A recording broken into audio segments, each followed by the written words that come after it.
What's up, YouTube? It's Joel. We've got your 4th stimulus check update and the 2 huge $1 trillion stimulus updates for the Families Plan and the Infrastructure Jobs Plan. So we actually have more of a timeline when we will see Chuck Schumer bring these huge bills, these $6 trillion stimulus bills, to the floors of Congress. Because along with these bills, we're talking about expansion and reform of Medicare, a possible forced stimulus check, more stimulus and reform for Social Security, SSI, and SSDI recipients, and the White House is saying that these new $300 monthly stimulus payments could become permanent for families. And yes, Biden is actually now pushing for $50,000 in student loan forgiveness for all student loan borrowers. This is your stimulus and economic news update, and I hope you're having a wonderful day. And if you don't mind, could you do me a huge favor and destroy that like button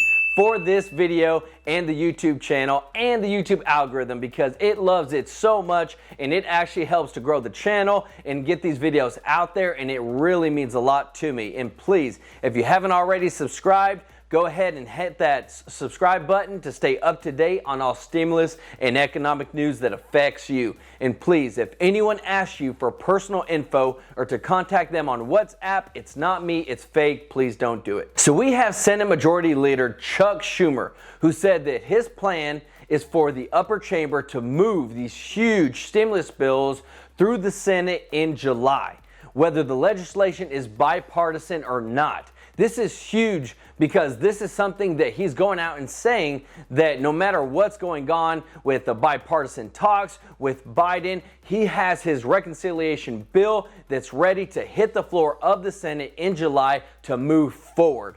And when asked about what point he's willing to move ahead with this budget reconciliation process to pass Biden's American Jobs Plan and the American Families Plan, we had Chuck Schumer, who told reporters that the bottom line is very simple, that it has always been our plan regardless of the vehicle to work on an infrastructure bill and families bill in July. And that's our plan to move forward in July.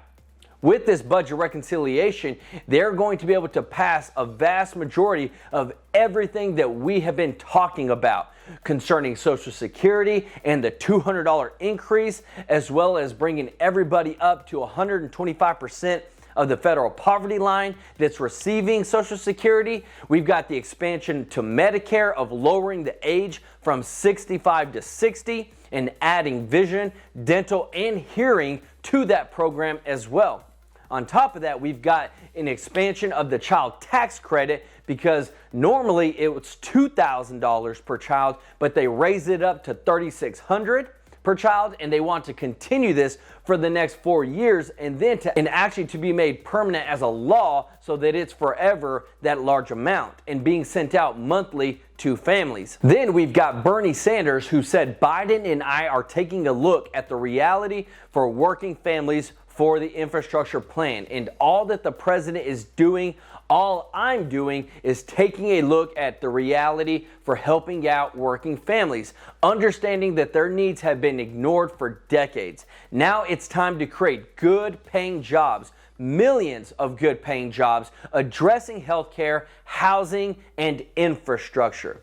So Bernie's been saying a lot. He also said that with this huge $6 trillion stimulus package, that passing it without the GOP is not a big concern, because he said we have an enormous amount of work in front of us, and he ticked off areas for federal intervention concerning climate change, affordable housing, and an urgency to level the playing field for the average family.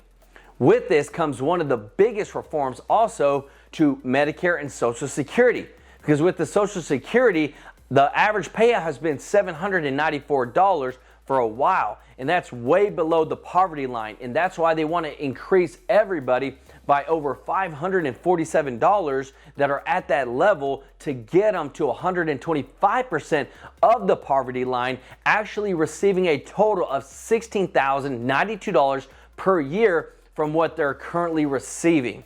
On top of that, they want to give a boost of $200 to everybody that's on Social Security to help them out with the increasing cost of goods, housing, and health care. Even pushing for more changes that more Social Security recipients could see a 5% cost of living adjustment each year to increase with inflation and to keep up with all the rising costs of everything, because ain't nothing getting cheaper, and we're starting to see a lot of stuff get more expensive. So there's a lot of changes coming and a lot of push to get these bills done through budget reconciliation to make sure that everything is done that they want to get done on their agenda. So let me know your thoughts down in the comment section on where you stand on this huge $6 trillion stimulus packages. And with that, we're going to see also the expansion to the child tax credit, which payments are going to be actually hitting bank accounts on July 15th. And now the White House is on board to actually make things permanent for that child tax credit on the amount, and for parents to be receiving those monthly stimulus checks every single month permanently. So we've got President Biden, who said he's pushing to have the tax credit expansion be made permanent. And the White House said the new child tax credit enacted in the American Rescue Plan is only for 2021. But President Biden's American Families Plan proposes extending the credit for years and years to come. Now, families this year will see payments starting in July and continue through December, and then stop in December, and parents would receive a huge lump sum in April of 2022 for $1,800 per child. But with this new stimulus bills, the monthly payments would just continue for the foreseeable future. This would lift millions and millions of children and parents out of poverty and allow for parents to receive a consistent income to help with the raising and paying for all the rising cost of raising children. So big time money coming to parents on a consistent basis is going to be able to lift everybody in the United States up in terms of their income, but allow them to be able to get that money throughout the year and be able to take care of their families on a consistent basis. And then we've got Biden, who for the longest time who has been saying he would cancel $10,000 in student loan cancellations. But for now, he's actually pushing for $50,000 in student loan cancellations. And then we've got Senate Majority Leader Chuck Schumer and other top Democrats who've also been pushing for this student loan forgiveness, and now they're continuing to stepping up the pressure, and now Biden has felt it, and that's why now he's pushing back on them to go ahead and make it work with all these new huge stimulus bills, because they have been putting out there that thousands and hundreds of thousands of Americans are being held back by these student loans, because on average, the amount per month that they pay is around $400. We even got a situation like this where we have a lady by the name of Christine Shea, who she is now a marriage and family therapist in Northern California. And she said that she graduated with a master's degree and $136,000 in student debt. And after paying off $20,000, she says that she now owes $4,000 more than the original amount because of the interest and because of the time that's elapsed. So with these situations, that's where we have so much push to get some reform to student loans. We've got Chuck Schumer, who he just spoke at an event, and he was saying with Elizabeth Warren, they've been meeting together, they've been meeting with the president, and they have vowed to continue their unrelenting campaign to cancel $50,000 in student debt per borrower. He said, we said we're going to keep at it until it gets done. And then with the president, to the president's credit, he said, go ahead. So with this, we are looking at seeing some student loan forgiveness in the near future through these huge $1 trillion stimulus bills coming from the leader of the Senate, coming from the presidency, to get people some help concerning those student loans. So let me know your thoughts down in the comment section on should they be canceled. Do you got student loans? Are you going through a situation like I just described? Let me know down in the comments so we can talk about it. But now let's get into the fourth stimulus check. Right now, it is very possible with who's in power and who's in charge. There are enough lawmakers in the right place to add a forced stimulus check into these huge trillion-dollar stimulus packages. With the budget reconciliation process, we are on the right path to see more of these direct payments head towards Americans. When it comes to the Senate and the House, many lawmakers have already pledged their support towards adding a forced stimulus check to these huge stimulus bills. We even have Biden, who is on record saying that the forced stimulus checks have his support, and if they were included in the stimulus packages, then he's okay with that. And these stimulus checks are not like what we've seen before, but they're asking for $2,000 per adult and $1,000 per child. With the amount of these stimulus packages, there is more than enough money to make it work and get people more direct payments.